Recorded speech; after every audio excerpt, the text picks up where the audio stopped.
Championship already done and dusted. It will be all about bragging rights if Charles-Etienne Boucher can survive. 25 minutes left potentially for him to stand a Porsche Esports Canada Sprint Challenge champion. Up and away we go through the opening corner at Road Atlanta, and already it's single file inside of the top couple of rows. It's outside of the top 10 or so where they're starting to scramble on the climb up into turn 3. Kondaccioglu's been swarmed. He's already down to 10th, and as we fly our way in towards the S's, single file, finally they go. Ross Booth in front of Connor Booth, 8th and 9th positions. The checkup starting to build. The gap gets closed down. Let's see what happens.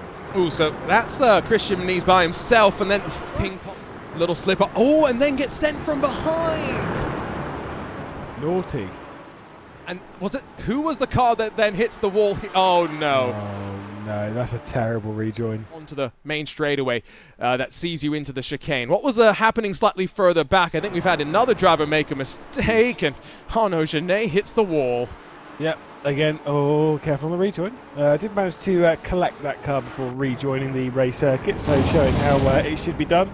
Too much curb on the run on the right-hand side. It does happen a little bit, and what that happened from that point, because he used too much curb on the right-hand side on entry, basically just got pulled off of the apex into curb corner, taking a little bit too much curb on the right side. Once again, out a little bit wide, just taking a lot of curb. It's really high. Before you get into the gravel trap, there's a point on that curb that's really, really high.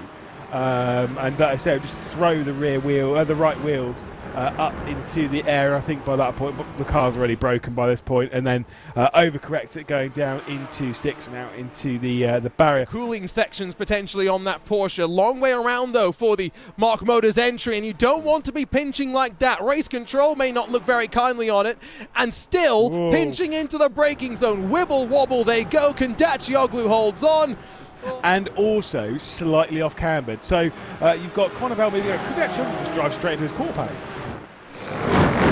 14th as they are side by side for the final chicane and down the big drop.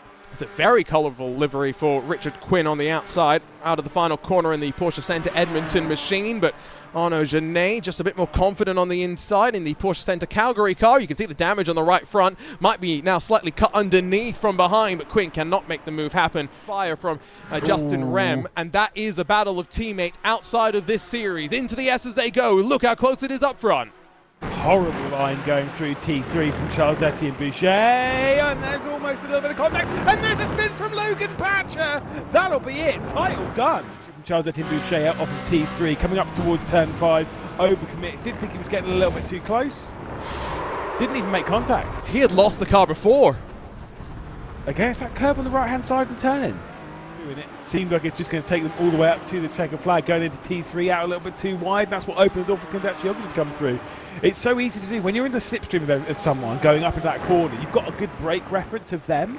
As soon as they're out of the way, it was sort of like, oh yeah, where do I brake for this? Going to take a look at the replay for Curtis Fung as well. Another incident, this time at turn 5. Hop, skip and a jump over the curb, and a big bobble indeed. Back to your leaders though, and as Boucher runs away to see the white flag, Trepigny fires it up the inside. Now we'll get the momentum on the outside if he can get onto the power early, and confidence in the Porsche Centre Nord Toronto car. Trepigny to second, and with one more lap still left to go. Watch, and no other way round.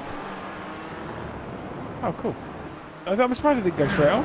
Let's see, in this championship, it's the amount of wins, it's the amount of consistency. As there comes a fight. Oh, Logan Patcher, Brody Goebel come to blows. Porsche Esports Sprint Challenge, but he's your champion here in 2024, crossing the line on top to close out the crown.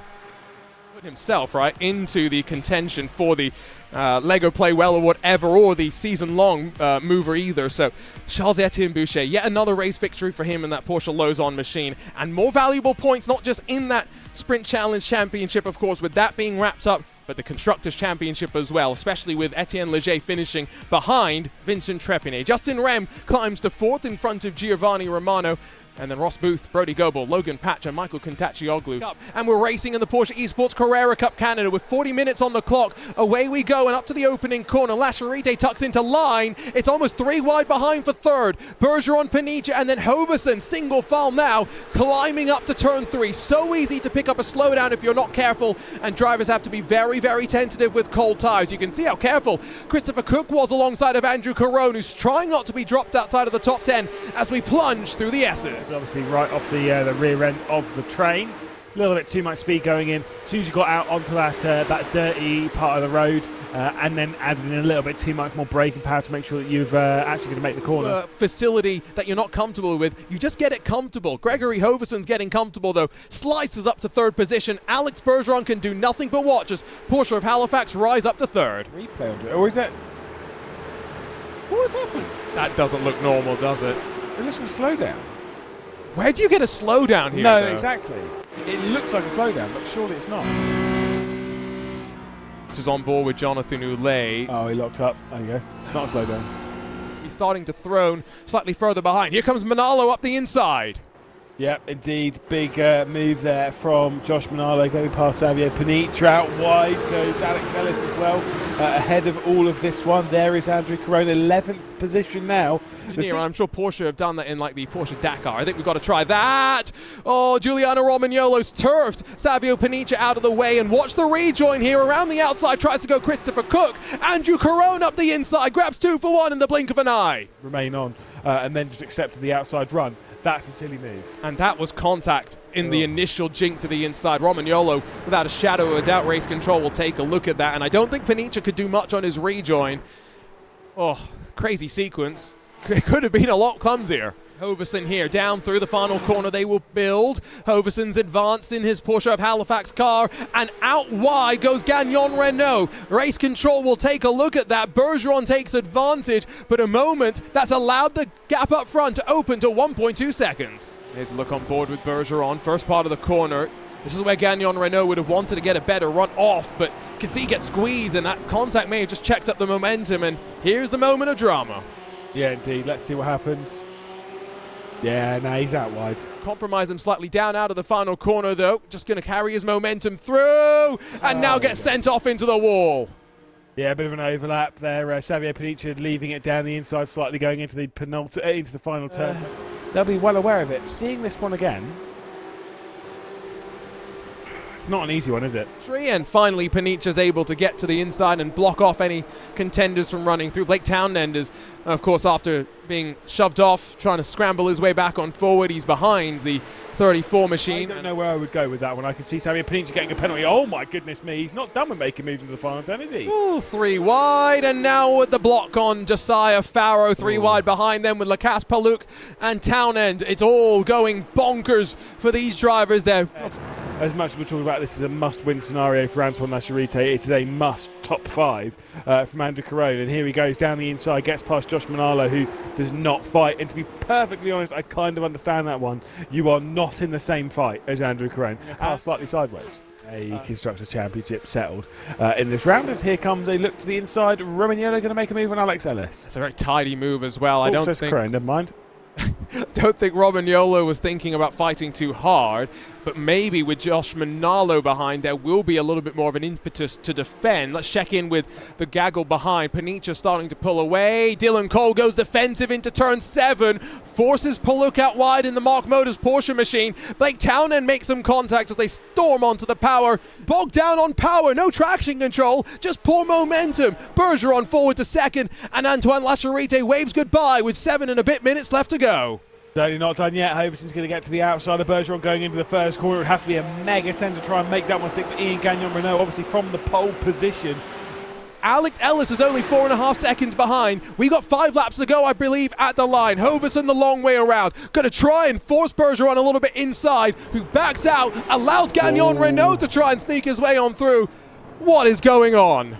Gagnon Renault had to get on the brakes really heavy. And so on, and so groupings that have split up amongst all of this fighting, still finding ways to battle, and Windrum's 911 gets tagged, and around it goes. Oh, might just have been collected, maybe. For the time being. There's another little look at that bit of contact. Oh. He sounded a bit unconfident, though, when it came to the interview. Bergeron had his look, but didn't go for it. And that's a small smile on the face of Antoine Lachorite. One step closer to potentially defending the championship. And he knows it all comes down to the wire. What a race, what a performance, though, from his Porsche Lozon team. And valuable points racked up as well. Lewis behind, fun fight for the podium. Comes unstuck at the end of the day. But give a shout out to Andrew Corona for the drive back up through the field. That ends up on top. Here's a look at those race results. Porsche Lozon 2 for 2 in victories today. and potentially with one hand on the Constructors' Championship for a second consecutive year. Porsche of Halifax and Gregory Hoverson second, with Alex Bergeron best finish of the season for him, up on the podium steps with Ian Gagnon Renault, and then Andrew Carone 4th and 5th positions. Alex Ellis and Giuliano Romagnolo battled to the line 6th and 7th respectively, with then Josh Manalo, Christopher Cook and Jonathan Oulet your top 10. I do believe that Andrew Carone, 5 positions gained, will see him be your Lego Play Well Award winner on the day. So